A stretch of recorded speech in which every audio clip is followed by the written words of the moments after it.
Hello, and welcome to another episode of the Brohammer Pod. I'm your host, Daniel Smith, and today I have with me Dan Monselv, our Eldar player. Dan, say a little something about yourself. Hey, what's going on, guys? My name's Dan, a.k.a. Dad. Everybody calls me that.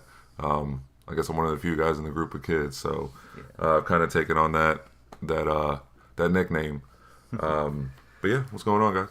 Yeah, so today we're going to cover just a couple different things. Games Workshop yesterday released a ton of news about new model releases. They were showing off some of their night kits. I guess this was at like a Warhammer Grand Tournament that they were doing.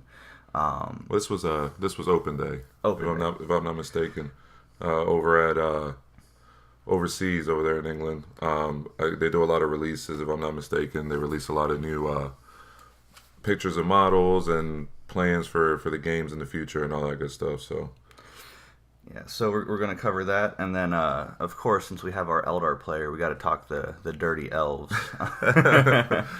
Oh man, they've in ITC at least, obviously everyone knows they've been on top for a while. They do really well in the ITC format. Dark Reapers did get a little bit of a nerf, but I think Shining Spears maybe even got a little bit better. So we'll kind of go over some of that stuff and hear it from the man himself. But let's start out with some of that Games Workshop news. So Necrons, I guess, are finally getting it looks like their first Titan. I know a lot of people have been kind of complaining about that and wanting that. And they do have the Tesseract Vault, Tesseract Arc, whatever it is, the big big nasty. Vault, yeah, with the guy inside. Yeah, he's a beast. But yeah, now they're getting looks like a Canoptech Titan. So I don't know if you have any input you want to throw in on that, or I'm sitting here looking at the picture right now. It is really big. I didn't realize how big it was to just now. I mean, they got a Space Marine sitting next to it, and it looks... Oh, yeah, it goes up to its kneecap. Yeah, not even that. So, I mean, this thing's obviously a beast. We'll see what kind of rules it gets. So it says it's armed with mandibles and esoteric weaponry. I'm not very familiar with what that is, but I'm sure it's going to be nasty. So. Yeah, I'll have to next week get one of our Necron players on the pod and have him give us a little rundown, I guess. Yeah, see if we can get some rules for it, maybe some online or something. But so I think that looks pretty sick. But probably what I'm most excited about and what I think everyone's most excited about is they released the I guess image of what their Sisters of Battle are going to kind of look like. They said that they're going to model them a lot after the older art and everything.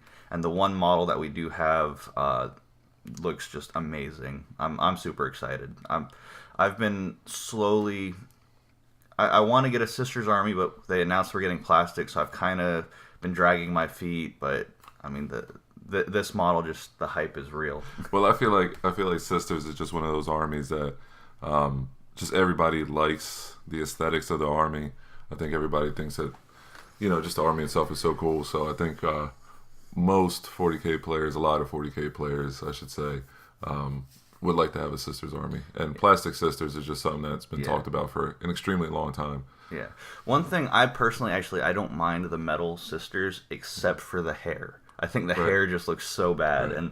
And looking at this model here now, they looks like they gave us a lot of good detail with the hair. Instead of it being like the bob cut that stops halfway down the ear, like they brought the hair a little bit longer, made it look more organic and natural. Yeah, it's like it looks like it's moving. You know what I mean? Yeah. Like it's off to the side, kind of. One thing I noticed this morning that I thought was really, really cool was if you look at the face on that sister, like her left side of her face looks like there's a couple of scars. Mm-hmm. Looks like the eyes got some damage. So like they put like battle scars on the Sisters, you know what I mean? Because they're hardened veterans too, they're fighting just as much as anybody else is in the 41st millennium. Well, actually, even a little bit more, because didn't the Grey Knights just decide to wipe them out to get their blood to go fight demons? So, there's always something crazy going on. There's some abused girls there. But yeah, man. No, but they're definitely awesome. That base.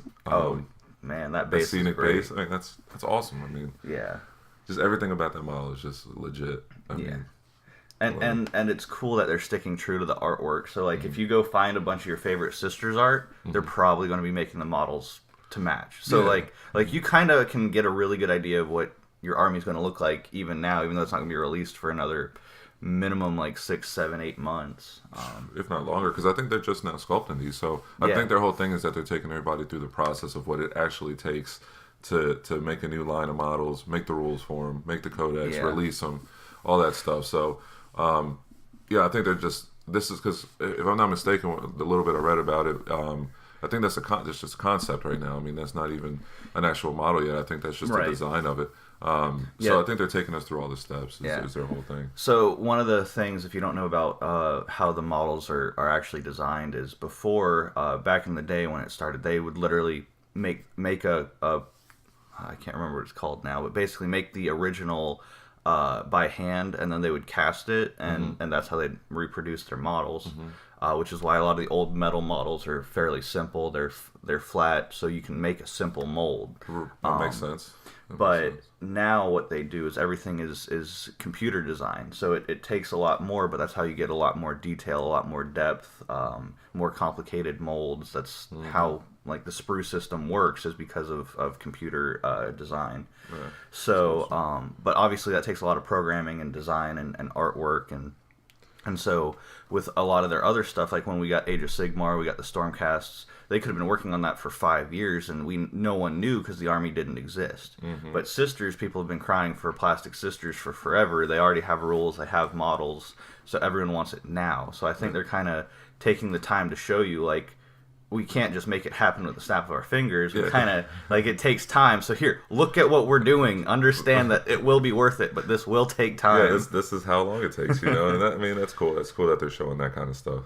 Yeah, and it gives us a check mark so we can see the progress. So that way we're not just sitting there getting antsy. They're not getting emails every day asking them a million times when the Sisters are going to come out. You know, they're just keeping us updated. But I guess, and another thing they talked about that I'm sure a lot of people are also excited about is the new Forge World book that's coming out, Talons of the Emperor. It's going to be the first Imperial Armor book that's coming out, or the next one, I should say, not the first, but the next one.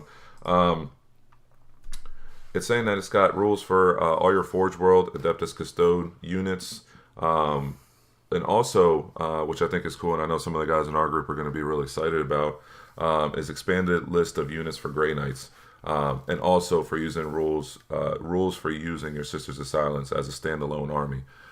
So I mean, that could mean a lot of things. There could be a lot of new things going on there. I think Sisters of Silence also have other units in 30K. Yeah. So maybe they're bringing some of that stuff over too. Who knows? But yeah, I mean that's exciting. You're seeing a lot of people right now playing Custodes. Yeah. Oh, Custodes are hugely popular right now. And not just the Shield Captain spam, but I've been seeing a lot more of even the basic infantry working into lists because of the stratagems they have.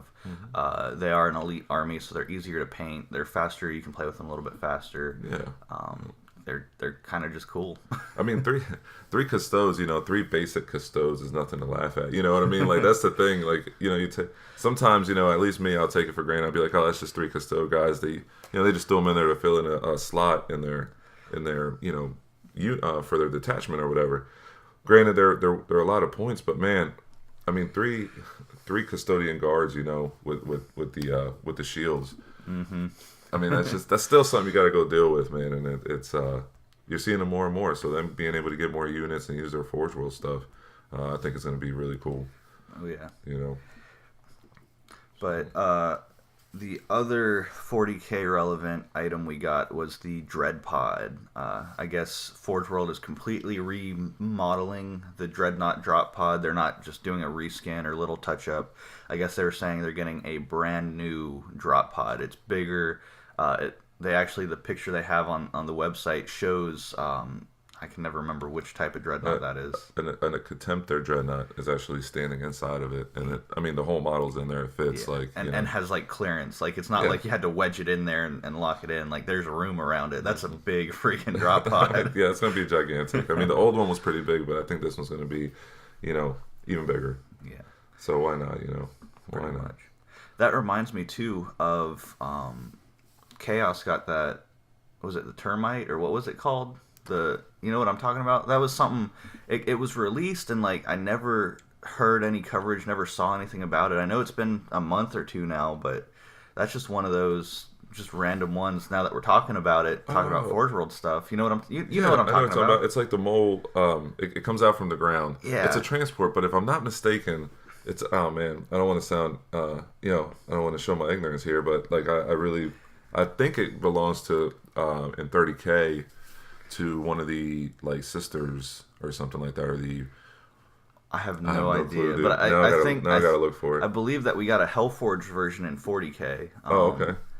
So I don't know, but it's a cool little model. So yeah, it's the Terrax pattern termite assault drill, and it works for chaos. It works for all the Imperial units in 30K, and they actually have the rules for it here and everything. But it's just this transport that's a drill that comes out from the ground and guys just hop out of it. So that's pretty cool. The model itself is awesome, you know. Yeah, it's a little ridiculous in all the right ways. yeah, exactly. Yeah, it's pretty dirty. So yeah, I guess so. Moving on. I guess you said you want to talk about some Eldar and Dark Eldar, huh? Yeah, I mean, everyone hates the army, but we should cover it at least a little bit. I get so much hate on a regular basis, and I'm probably gonna get hate for just saying I get hate. It's just a curse that happens when you play Eldar. So but it is what it is. I really enjoy it. Just don't play Eldar. Like Imperium and Chaos players, they kind of hate each other, but like they'll get along just to hate on elves. Oh, I know, man. And I feel it every day. But you have to have that Eldar player. You have to have somebody playing Eldar in the group. You know what I mean? Yeah, the Eldar somebody has to take that burden, and I'm more than willing to. Yeah, so Dan's the heel of the group. If you watch any wrestling, you know what a heel is, and that's definitely Dan. So, man. But yeah, so Eldar and Dark Eldar. So with the release of the Dark Eldar book, I think that brought a lot to the whole Eldar faction. You know, as a whole, really. You can mix the two together if you want. You know, you can still play Dark Eldar. You can have a detachment of Dark Eldar. You can have a detachment of Craft World. You can have Ynnari in there. And there's I believe there's good combos where you can pull all that off. In my personal opinion, though, Dark Eldar I think there's a lot more builds for them if you play in pure, whether it be pure Cabal, Covens. Witch cults, whatever it may be. I think having a combination of those three in a list is essential. There's a lot of good builds there. And it gave a lot. It just gave it kind of a whole different play to elves because you don't have psychic. I mean, not having the psychic phase is a big deal. The other kind of crazy thing too is the durability that suddenly Eldar has on the table between Grotesques and Talos. Even some of their vehicles aren't the most durable, but the combination, like if you're shooting at those vehicles, they're hard enough to take down that you're going to miss out on taking out Talos or Grotesques or some of the others. And then you also got your flyers, so there's still speed built into the list. There's just a lot of good that the Dark Eldar have, and Eldar obviously too. Yeah, I think with pure Dark Eldar you can really build a list that's going to give people threats from all angles. Basically, you can kind of spread the board, have threats kind of placed all over. That's a big deal. A lot of armies aren't able to do that, but I believe with like the point cost and a lot of that Dark Eldar stuff. And then just the way it all works well together, even between like Covens and Cabal and stuff like that. They all cover a certain part, an essential part of the army that you need for any game, I guess you could say. Yeah, they bring a lot of table control. Are the Grotesques? They're Coven, right? Or they? Yeah, Grotesques are part of the Coven, Homunculus Covens. So. I personally like to run them as Prophets of the Flesh to give them that 4-up invul save. That's nasty. Huge. I've played against them, under other covens. I noticed they're not going to be nearly as sturdy as they are on their Prophets of Flesh. That 4-up invul is just so clutch. It takes. I've played games with them where people shoot whole arm. They spend a whole shooting phase shooting at Grotesques, and you might only lose. A squad of 4, you might only lose 2 or 3. It just depends how hot you're rolling those 4-ups. And then on top of that, they've got the 6-up Feel No Pain, which a lot of times we smirk at that. We're like, 6 up, feel no pain, whatever. That's a man, big it is freaking clutch, deal, man. It is clutch. It's essentially it's almost like giving your guy another wound.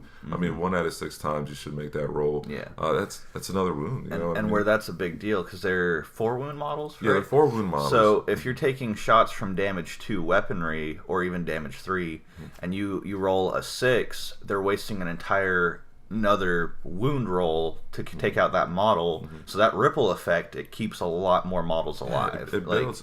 Even you look at another squad that everybody talks about a lot is Dark Reapers. Yeah, they got nerfed a little bit after the FAQ and everything, but you look at a squad of Dark Reapers shooting at a squad of Grotesques. No matter which profile that Dark Reaper shoots, whether he shoots the Strength 8, -2, 3 damage, or the Strength 5, -2, 2 damage, either way, it's going to take 2 shots to kill one of those Grotesques. Yeah. And that's without them making either one of their either one of the 4-ups or making any of the 6-up feel no pains. It's still going to take 2 because of that 4 wound. That 4th wound is a big deal. Oh, it's massive, and because of the feel no pain, if you're taking the Strength 5 damage 2 profile where they get double the shots, well, if you're lucky and make just 1 or 2 6-ups, they're losing a ton of efficiency, which is the whole purpose of that second shot on the weaker profile, is so you have more efficient shooting. So if you're able to negate that, then I mean you're taking away what makes Dark Reapers so good, and that's a big deal. Yeah, and I know we were talking about Talos also. Talos, they complement the Grotesque real well. You run up a unit of Talos with Grotesques. You give your Talos a couple of Haywire Blasters, the Chain Flail for infantry, and then you got the Macro Scalpel on there to a little bit bigger targets for multiple damage per swing. But I really want to talk about the Haywire Blasters. They're really good against anything that's a vehicle. I've had those Haywire Blasters roll up on a Dread Knight, and do 7 mortal wounds to them, because you're doing mortal wounds on a 4-up to wound, and if you roll a 6, you're doing D3 mortal wounds. And each Haywire Blaster is D3 shots. So each Talos has 2. If you're running a 3-man squad, that's 6 D3 shots. Yeah, they hit on 4s. Okay, fine. They hit on 4s. Then if you roll a 4 better to wound, you're doing a mortal wound to any vehicle. And then if you roll a 6 to wound, you're doing D3. So that really adds up with the amount of shots that they're getting also. Oh, yeah. So they're great for that. If they run up on infantry, they've got the Chain Flails. Chain Flails are amazing. They double their number of attacks. So they've already got like 6 base, right? They have 5 base. So you double that. So each guy's getting 10 attacks, hitting on 3s, and then the Chain Flail allows them to reroll wounds. So again... And against most infantry, they're strength 6, strength 7, so they're going to be wounding infantry on 3s, sometimes 2s, looking at the Catachan Blob and the Fire Warriors for days. I mean, wounding them on 2s re-rolling, your efficiency is ridiculous. It's crazy. So Talos are great for just that take-all-comers kind of feel. Exactly, and let alone, just the fact that they're T6 base, you run a Homunculus with them like you always will, that the Homunculus gives them the +1 toughness bubble and whatnot. So now you're talking toughness 7, with 7 wounds, 4-up invul. They have a 3-up armor save, base. So they're matters. Tough. They're tough. 7 wounds apiece. It takes quite a bit to go through that. So as far as Eldar goes, again, I mean, everybody I mean, everybody talks about Eldar. We all know what units are really good there. We saw the LVO list. Like, we know even after the nerf, variants of that are going to be good. Shining Spears got just amazing. Yeah, Shining Spears were great. The only thing that did hurt them a little bit, though, honestly, was not being able to deep strike and then cast Quicken on them. Granted, okay, I get it. That's broken. Oh no, okay. you can only move 60 inches on the table if you start on the table. No, I get it. But that did change things. That did nerf them a little bit. I mean, you can consider that a nerf. Yeah, but now I can't do that with my Zangors. So his Shining Spears don't have to deep strike because they're safer now. Right, exactly. So really... not having to worry about somebody deep striking into my deployment zone on the first turn. Yeah, I can start them on the board. I start them on the board almost pretty much every game. I mean, unless you're playing against an Imperial Guard gun line with a bazillion indirect fire shots. Yeah, that's the thing. In that situation, then, okay, you might want to think about deep striking them, and then you might just still deep strike them into your deployment zone turn 1 so you can at least buff them. before they start getting shot at. Well, they can also still soul burst, right? So yeah, they can soul burst, but I don't believe, if I'm not mistaken, the rule I think states that if something deep strikes, it cannot move again for any reason.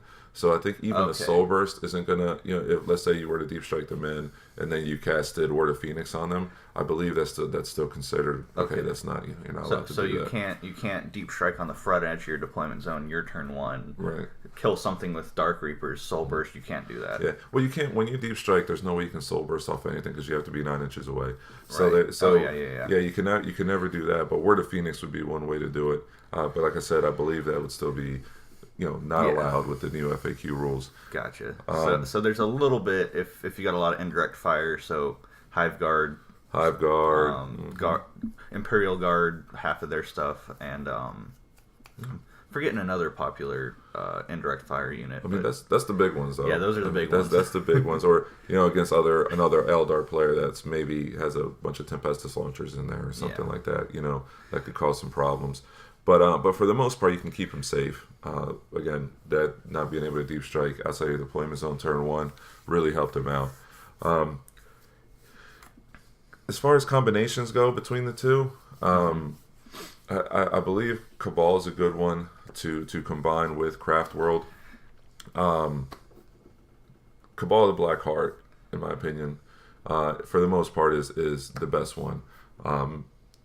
Being able to give anything that does not have power from the pain, so basically all your vehicles, give them the 6-up feel no pain, is huge.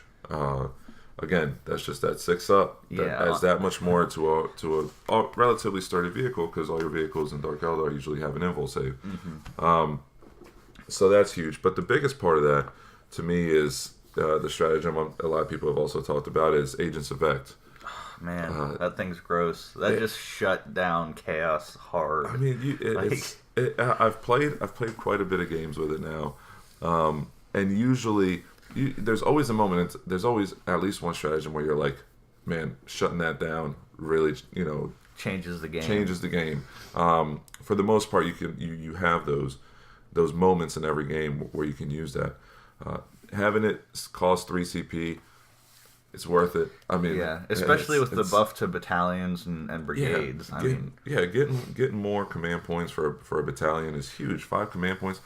The current list I'm running has 14 command points. That's the first time, being an Eldar player, that I've had 14 command points in the game. Usually 10 is about what you were used to. Regular Eldar, Craft World Eldar, or Yannari, I should say. Doesn't have any way of getting CPs back. So when you use CPs, you have to make sure you're using them correctly at the right time, because you're not going to get any command points back. Once you use them, they're gone. And you'd be burnt out by like middle of turn 2. You'd be out of CP. Like every game we played, if I survived, you lost a lot of momentum. Yeah, that's a big thing I think with Eldar. In my experience playing with them is, you might have 10 CP, 12 CP, whatever. You start the game, you're usually spending some CP to deep strike some units. You're spending CPs on your Dark Reapers for like Fate and Fire and things like that. You're spending CPs for casting, when you're casting spells between your Warlocks and your Farseers and that kind of stuff. But you can usually only get all that for one turn. Yep. The upside is a lot of times, if you're doing everything correctly, a lot of times on that one turn you can do enough damage to where it's fine. Okay, I did it for the one turn, but I did everything I needed to do on this turn. You took out the right units, you crippled your opponent. Now you just stay ahead. You don't have to crush them into the dirt every turn. You've done enough to where you're going to stay ahead the rest of the game. Right, exactly.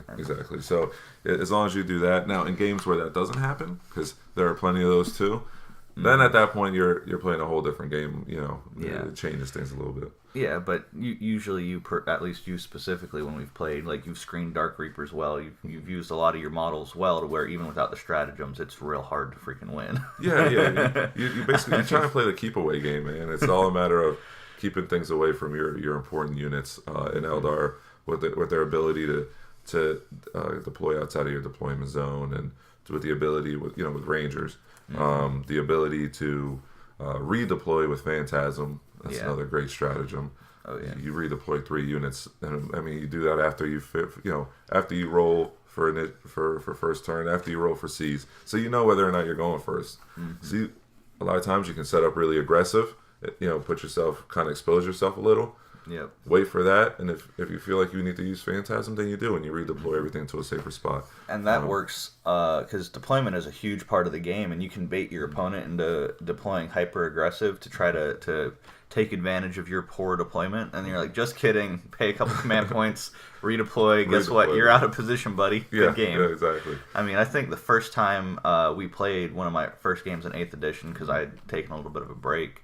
I think you got me with that, and I was just like, well, I lose. There's nothing I can do. Yeah, that redeployment can be really, really powerful. Yeah. And again, the ability for Eldar to just kind of not really actively participate in the deployment phase until you absolutely want to is really, really powerful tool. The current list that I'm running, I have 5 squads of Rangers in there.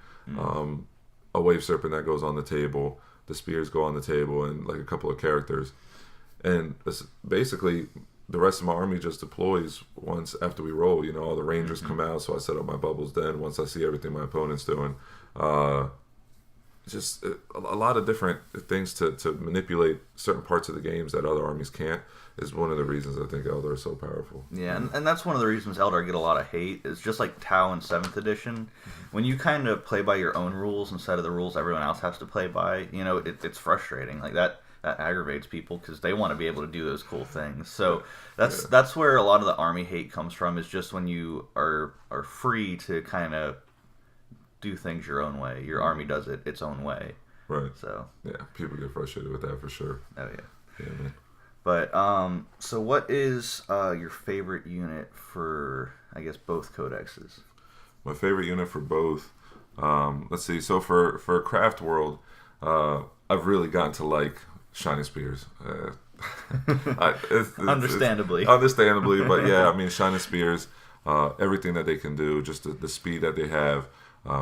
GW also in the FAQ clarifying the fact that if I have a Yannari Shiny Spear unit and I give them the same hand Craft World tag, then they can still use the stratagem. GW clearing that up was huge. It just kind of just solidified that. So with their speed, the ability to move 22 inches and still assault, the ability to have things like quickening your army to help them move another 22 and still assault. Yeah. There's just a lot of different things that you can do with those Shining Spears. As far as Dark Eldar goes, I'm really, really liking my favorite unit. Grotesques are really good. Talos are really good.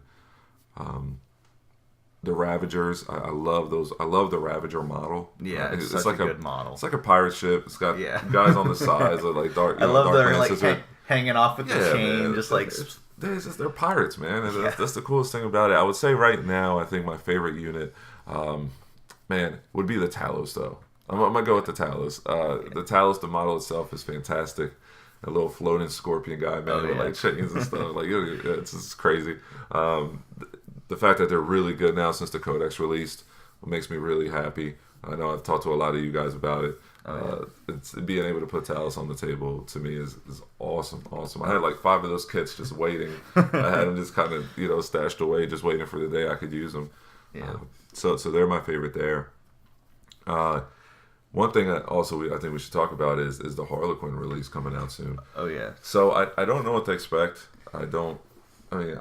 Here's what I'm expecting. Eldar are going to get their version of the Assassins, because, you got the Solitaire and all the others, which they already are kind of decent, I guess. No one uses them. But I could definitely see them getting a buff to where they're used kind of similar to, like, a Calexis Assassin or a Calidus, something like that, where they drop in, they stir up trouble. They do give up, like, character kills, so especially in ITC, that matters, but... again, the character rule also benefits them as much as it hinders them. Right. So I could see them getting a little bit of a buff and being taken. And then their pistols, what are, I forget what they're called, the Death's Kiss, or they're basically fusion pistols, well, they have right? fusion pistols, so you can give any Harlequin guy a fusion pistol. So that's pretty disgusting. It gets pricey, in the index, they all have a 4-up invul. You can give them all fusion pistols. Their transports are essentially like Venoms. They're the Star Weavers, if I'm not mistaken, is what they're called. Yeah. But they have -1 to get hit. The vehicle itself has a 4-up invul save. So it's essentially like a better Venom. Comparing it to Dark Eldar, I should say.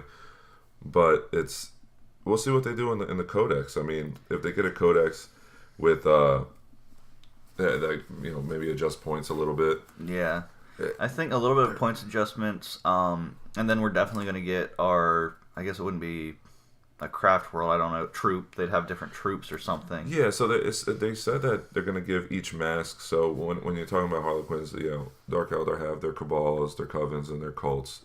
Craft World has their Craft Worlds. Yeah, and then Harlequin have their masks, is what they're called. Masks. So so each mask they're going to give different rules to.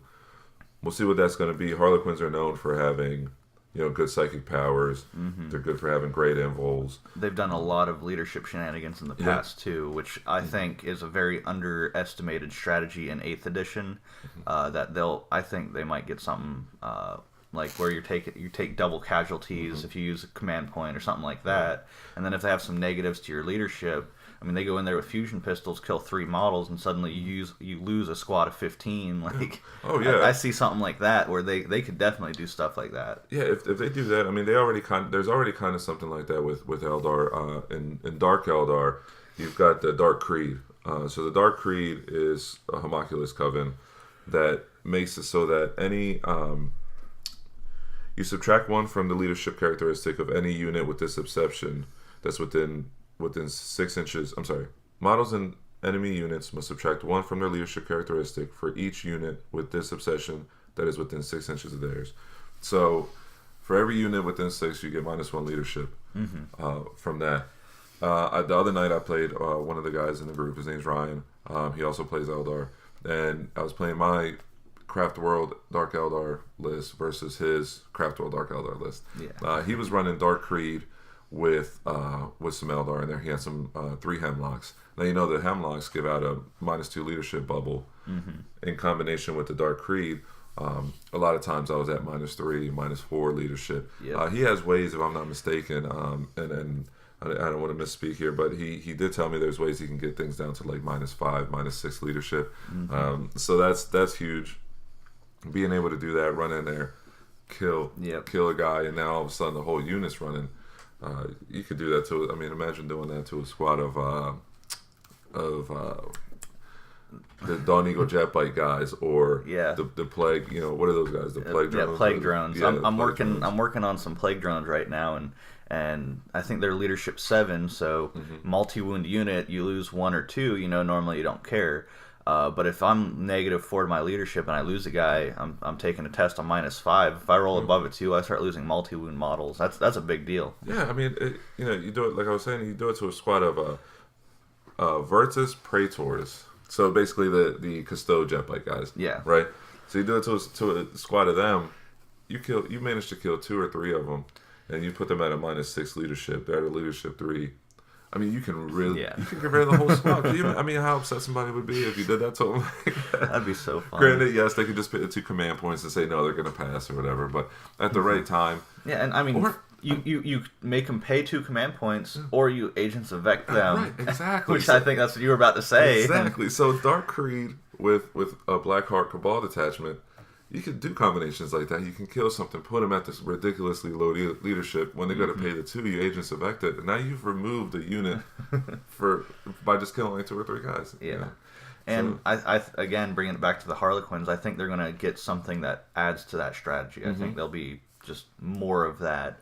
And probably, if they don't already have a bunch of deep striking, they'll get some form of a deep striker infiltrate from at least one of their masks. Yeah, I know from Chapter Approved. In Chapter Approved, they basically got like a webway portal type deal where they could deep strike a unit for so many command points. They got that, but yeah, I'm sure they're going to get some stratagems. I wouldn't be surprised if they had something like Phantasm 2 where they're redeploying, because Harlequins are tricksters. So.